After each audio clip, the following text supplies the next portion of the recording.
Well, SummerSlam 2026 is now in our rearview mirror as night two has concluded. Night two was very good. Coming out of night one, I thought night one was okay. My major takeaway coming out of night one was WWE's going through the motions. WWE has to get through this SummerSlam card. It wasn't bad, but the show was missing something. What was WWE missing? I said they were missing a little bit of soul. The product felt a little soulless. I was hoping that WWE got a little bit of that soul back for night two, and they did. You know, a lot of content creators seem like it hurts them to say something good about WWE. I'm not that. When the product is good, I am excited to talk about what was good about the product. I'm excited to watch the product when something good. I'm excited to talk about the product when they do something good. While night two is not without, like there's some things that you can definitely point to. We will get into those things as well. But overall, SummerSlam Night 2 saved the week. And it's largely because of two things. Kevin Owens' return and Roman Reigns and Seth Rollins put on not just a mat classic. This was true brilliance in storytelling inside that ring. That's what they gave you. They gave you 30 minutes of storytelling in that ring and made all the critics realize why this is the match they went with at this particular time and why it headlined night two. Because it without any interference, without any chaos, without any BS, these two went out there and told the story. Didn't necessarily probably know going into 2026 we needed, but they perfectly capped off and closed the Shield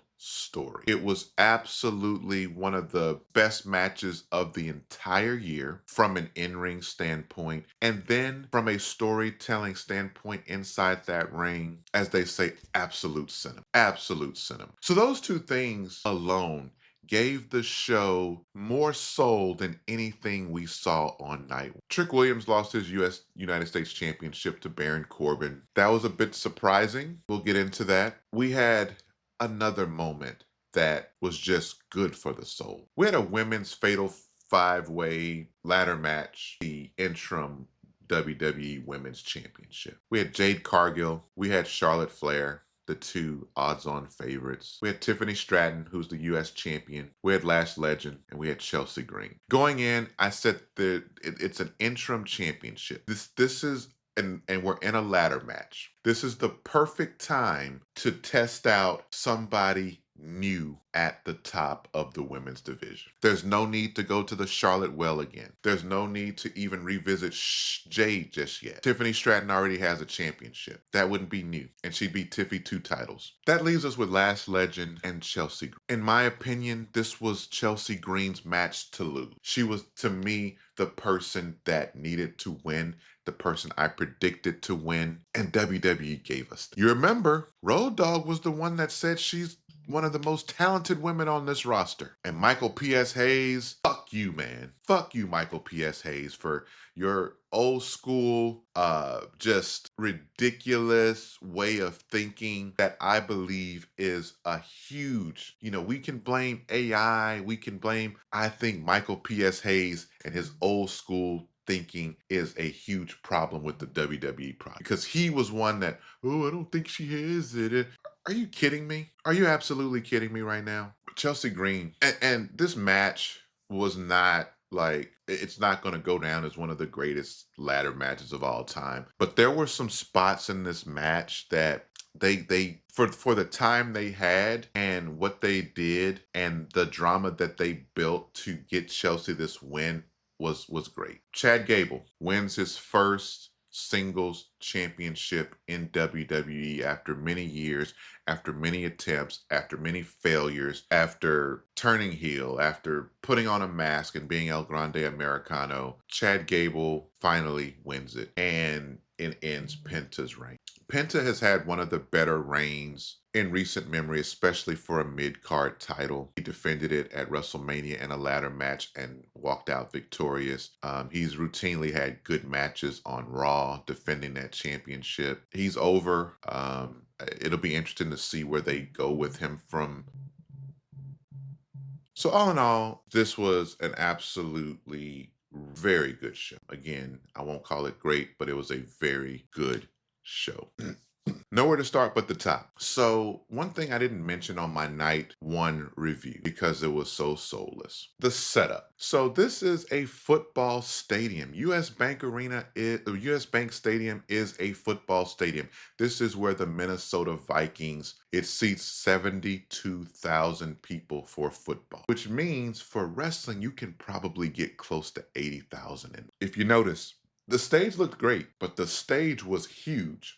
And it covered up about half of that stadium because the setup for that stadium was 32,000. 32,000 people in a football stadium is nothing to brag about. And that's why you didn't hear not one, normally before main events of these huge stadium shows, they'll bring somebody out there and they'll say, whether it's Cardi B or whomever, and they will announce the attendance. We had a capacity crowd of over I remember for WrestleMania 17, we had a capacity crowd of over 64,000 people. Like, they love that. It wasn't nothing to brag about because it took you 2 nights to get 64,000 people in there this time. Just wanted to mention. But the show kicked off with the #1 contenders match for the undisputed WWE Championship. Sami Zayn versus Finn Balor. Finn Balor comes to the ring first, gets a decent pop, followed by Sami Zayn. Before the match begins, Nick Aldis comes out, and he's proudly back the general manager 1 night removed from his encounter with Gunther the night before. If you saw, he turned in his resignation the night before to Triple H, and Triple H ripped it up and reinstated him as the general manager. So he has gone right back to his duties. And he said he made a executive decision to add someone to this match. And of course, it was his opponent from the night before, Gunther. Gunther is excited. He's added to this match. Sami Zayn is looking like, what the hell? Not again. Why is Gunther in my way again? Why is Nick Aldis doing this to me? Gunther comes down, he shakes Nick Aldis' hand, and he's just, he couldn't be happier. Then Nick Aldis says, I didn't just say I was going to add one person. I decided to make this a fatal 4-way. And who's the 4th competitor? Is it Randy Orton? Big Cass? Is it somebody else? Is it somebody we didn't even think about that's joining the organization? It's Kevin Owens. The crowd absolutely unglued. There were members of the audience in tears. In tears. When I say in tears, I mean in tears like when Michael Jackson hit the stage on the Dangerous Tour in 1992 all around the world. There were tears in the audience for Kevin Owens. I partially understand the tears for Kevin Owens. Kevin Owens was out for a year and a half, almost 18 months. Kevin Owens has more days of wrestling behind him than he has in front of him at age 42. Typically in wrestling, injuries are very common. They're going to happen. It's a physical sport. There's spots. You can land crazy. Your opponent can miss a spot, and next thing you know, there's so many things that can go wrong. Typically in wrestling, somebody gets injured 6 to 8 months, they're back. Maybe a year tops. A year and a half, you're going to worry a little bit. When somebody's out as long as he has been out at that age, you do worry a little bit. Before he left, he was doing some of the best work of his career with Cody Rhodes. Him and Cody Rhodes had one of the best, how Sami Zayn's the last real good guy. They had the last good Saturday night's main event match. Him and Cody Rhodes were tearing it up. And in my opinion, he's picking up right where he left off because he was delivering he was going to be Wrestler of the Year. He was going to be Wrestler of the Year because by February, he had already put on like 2 to 3 classic matches that were absolutely tearing it. So we have the match. Match goes on for maybe 8 to 10 minutes, and Kevin Owens gets the win by defeating Sami Zayn. Now, I predicted that if Kevin Owens returned, he would return in the Sami Zayn match, and he would cost Sami Zayn the championship. I did not predict that it would become a fatal four-way match, and he would pin Sami Zayn to become the number one contender. WWE over-delivered there a little bit. I'm going to give credit where credit is due.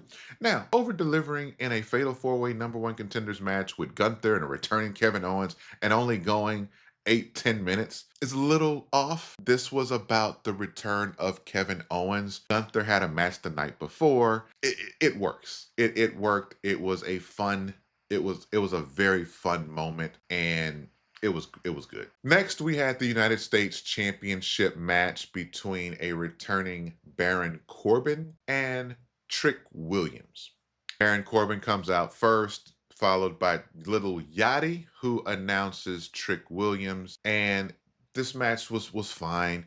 The thing that worries me about Trick Williams is obviously he doesn't need a championship. He's one of those larger than life personalities. His entrance is amazing. The crowd is normally dead during his matches, and this was really no different. Placement of matches matters. As a crowd, you just had two major moments in your opening match. You had the insertion of Gunther into this championship match, and then boom, you have the return of Kevin Owens after 18 months. The crowd's exhausted because they went crazy for Kevin Owens. They had a little juice for the entrance, but it's time for a little rest during this actual matchup. So I do think they got to figure out a way to make his matches exciting from bell to bell as well, so that he doesn't fall into that, oh, he's just an entrance. Oh, he can talk on the mic, but he can't tell the story in the ring, because he's a good wrestler. He reminds me of Booker T. He has these elements that reminds me of different wrestlers from yesteryear in him. So he can work a good match. I've seen him work good matches in TNA and NXT. Like, it's there, but in the main roster, it just, again, a lot of it is the placement of the match. Baron Corbin is your new United States champion. We will see what's next for Trick. Again, does he need a championship? No. WWE creative, I don't know. I don't want to see him, fall into obscurity, which he shouldn't, because again, he's one of those personalities. He's an entrance.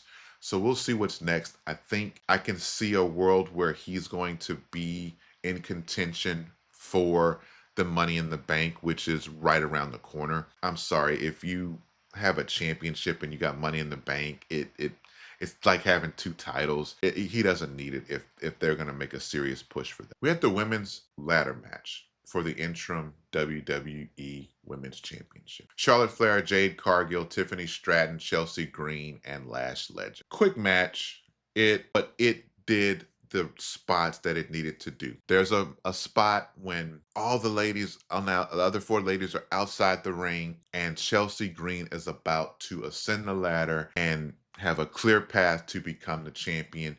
Everybody's going crazy, and then the baddies come out. I love this spot because it added that level of drama. They beat her to a pulp, to the fact that she is laying upside down on one of the ladders. So then you have Charlotte and Jade going at it. You had a spot where Lash Legend did some nice stuff, some power bombs onto a ladder. I think Lash Legend and Chelsea Green were the stars of this match. There's a spot where Chelsea Green is laid out on the ladder. Nobody else is around. She's laid out after the baddies took her out, and she rises up from the dead like the Undertaker on that ladder, which was such a cool spot. She ascends the ladder and she becomes the women's interim WWE champion. Well done. Well done. It was well done. For the time they had, it was well done. The baddies coming in and just adding that level of drama, just making it, because it was like, hey, we know we're going to give you this Chelsea moment, but we're going to pull the rug from under you real quick first. And then it just created that spot where she rises up, climbs the ladder, and she 100% deserves it. She's one of those characters, just like Trick Williams. She's on the show every week, doesn't necessarily need a title, but needs a title, right? Just try it out. Just see what happens. And it's a perfect spot to try it out because, again, when Rhea returns in a month and a half or whatever it is, Chelsea's time will be up, but at least you've made her a main event player for the women. We had the Humans money on a pole match between Danhausen and Dominique Mysterio. This could have been a Raw match. This should have been a Saturday night's main event match. This should have been the MSG match that Danhausen had. Dominique Mysterio's the bigger star than JD McDonough. If you must do something in this vein, this is not a SummerSlam match. And I like Danhausen. I love what he's brought to the table. Danhausen, we got two people from AEW this year. We got Royce Keys and Danhausen. Our expectation was that we were going to get Chris Jericho. We didn't get Chris Jericho. We got Royce Keys and Danhausen. You could have never told me a year ago, 6 months. When did Danhausen? Let's just say you could have never told me 6-7 months ago that WWE was going to get Powerhouse Hobbs from AEW and Danhausen from AEW, and that Danhausen would be a bigger player on the show than Powerhouse Hobbs. I get it. Danhausen sells merch. I get it. Danhausen's hilarious. I get it. Danhausen is out 100% outplaying his contract. But for what it's worth, this did not need to be a SummerSlam match.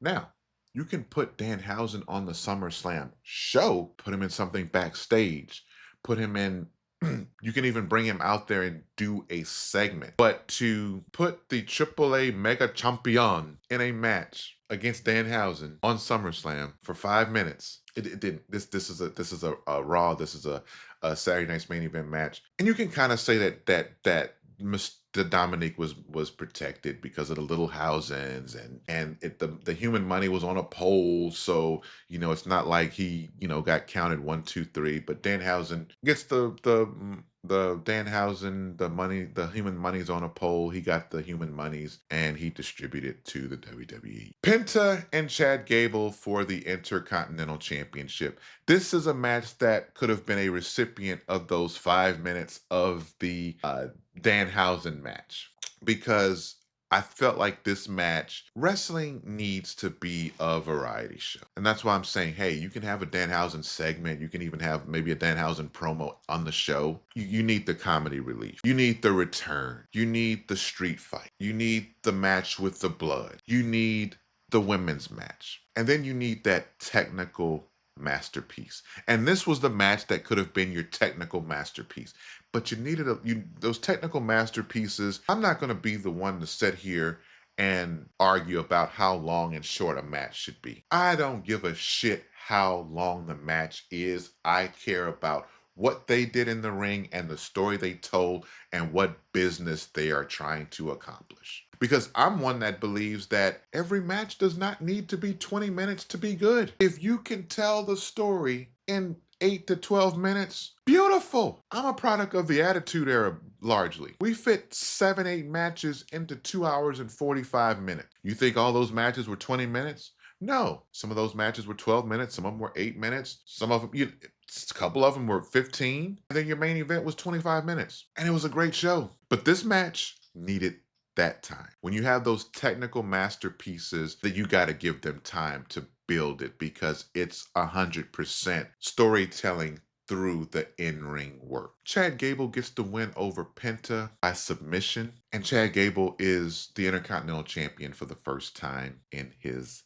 career. The Mug Root Beer mascot comes out and presents Chad Gable with Mug Root Beer. This was an ode to Kurt Angle and his milk, which was also a spinoff of Stone Cold Steve Austin and the beer. So you can kind of piecemeal those things together. That's what that was paying homage to. But WWE is like, if we're going to do this, somebody's going to sponsor it. Mug Root Beer sponsored. I just hope the Mug Root Beer mascot is not a mainstay with Chad Gable for this Intercontinental Championship. Then we got the main event. Seth Rollins comes out first. The Shield intro of the Shield music hits, and then We see some fire and burn it down.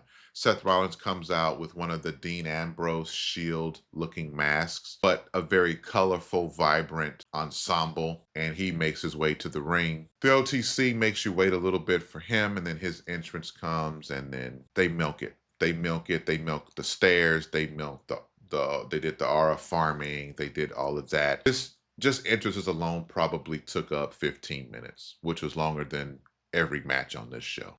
Again, I'm not here to, I don't have a stopwatch going, ooh, it's 14 minutes and 32 seconds. No, but this match, we were ready for the main event at the 7 o'clock hour. It tells you everything you need to know right there. This match delivered in every way. They told a brilliant story in the ring. One thing about Roman Reigns, if you know me, you know I'm a Roman Reigns fan. I love the bloodline. I love all the fam. Like, I think the family is amazing. Roman Reigns will never be a great. He's a good promo now, for the most part. He'll never be a great promo. Where Roman Reigns makes his money is telling stories in the ring. Him and Seth had a lot of dialogue in the ring. Roman Reigns is really good at that. I don't know if you remember, during the pandemic era, Roman Reigns had some matches with now main event Jey Uso. That's where I remember all that kind of starting. Him talking to him, "You're my servant," and he's slapping him around. "Why don't you give up?" You know, he just really, and that adds to that formula that